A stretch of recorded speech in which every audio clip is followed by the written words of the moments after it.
In the beginning of Venom, a rocket crashes from the sky, and something lands with it, a substance not from this world but from the existential beyond. Something alien, something that sees humanity from the outside. And then we're introduced to Eddie Brock, a journalist, or eventually an ex-journalist anyway, but there's three moments that define who Eddie Brock is as an individual. The montage of his journalistic work, his confrontation with Carlton Drake, and the corner shop scene.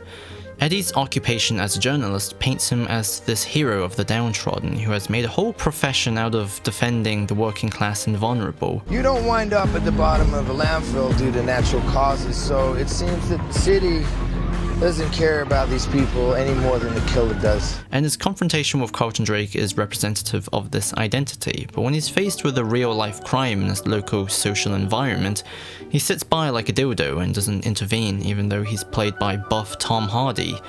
Life hurts, Eddie. It just does. In other words, his morals are only a form of rhetoric and doesn't actually reflect his actions as an individual. It's superficial.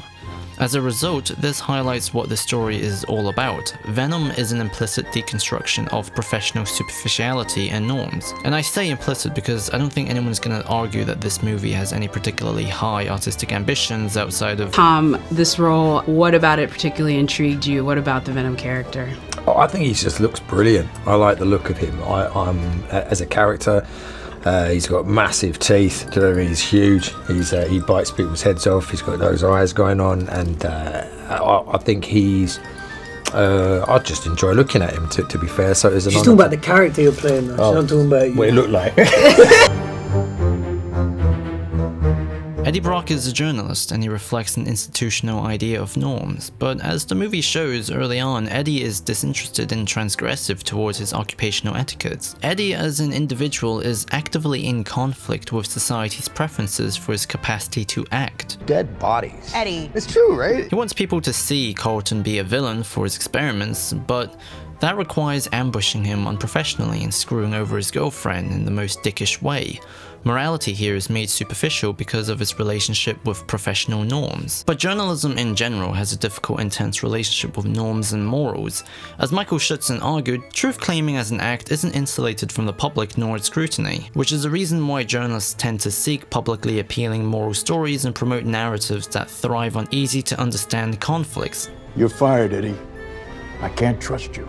Journalistic norms therefore exist to guide the work away from the prospect of provoking criticism, lawsuits, or embarrassments. And this is why Eddie Brock is fired. The company doesn't want to get into a lawsuit or anything, so there's a subtle debate here. Is the journalistic identity the force that pushes superficial morality, or is it just Eddie Brock that is superficially moral? You know, for a smart guy, you really are a dumbass. Carlton Drake as an antagonist muddies this up. Before the end, the story doesn't actually negatively judge him because his motivations aren't malicious. He's a curious pragmatist concerned with the ecological survival of the human race.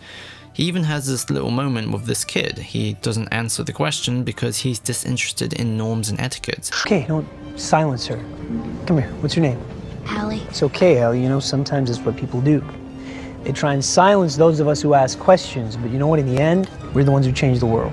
He's more interested in this kid's eager curiosity. Drake is just a kid himself, who preserved that eager wisdom from his youth. This is a moment that isn't for the camera, so it's wholly sincere, whereas Eddie is all camera and all superficial. So when Eddie straight up publicly clashes with him, we see two completely different attentions collide.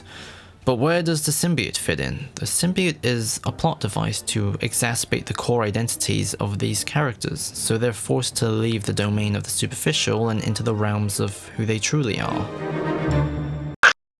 Stop doing that now.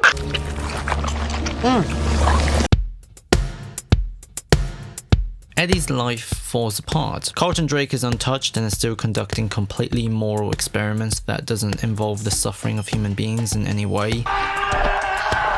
But then Eddie Brock comes into contact with something out of this world, something so powerful and provocative that it makes him eat chicken out of bins.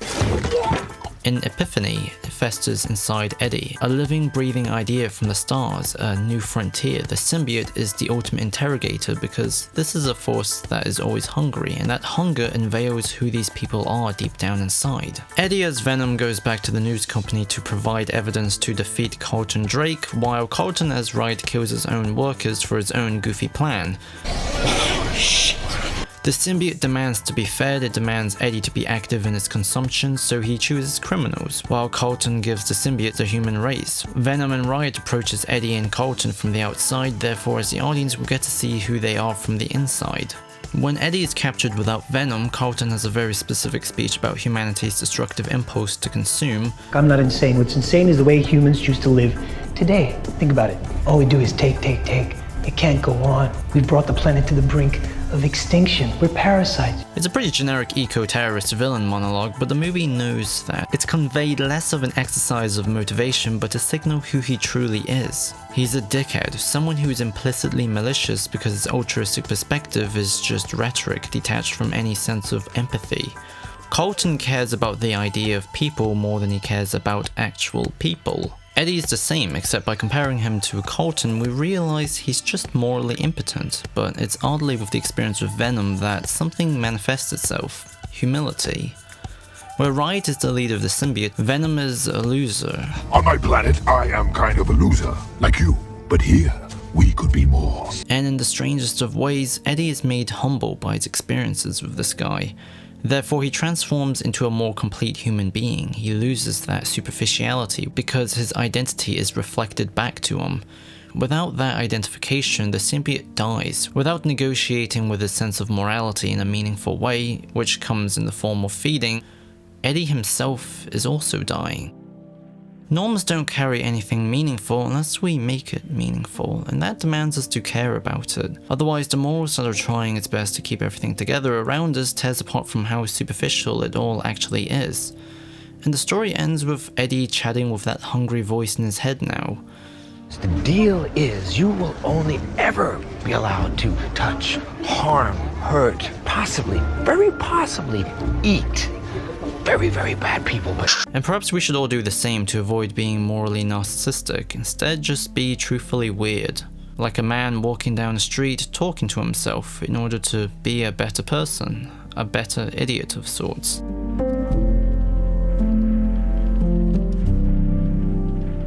Venom is weird. It's like a superhero movie from 2003, back when studios, directors, and actors didn't really know how to negotiate the high concept comic book materials with genre action movies. So you just sort of end up with movies that have this strange creative tension in them, where uncertainty clashes with what the character actively demands and the script is too poorly thought out to completely ease that tension, but it carries a strange little message underneath its oddness. So even though it's not a particularly great movie or even good by most people's barometers of quality, I like it a little bit more now, I guess. Yeah.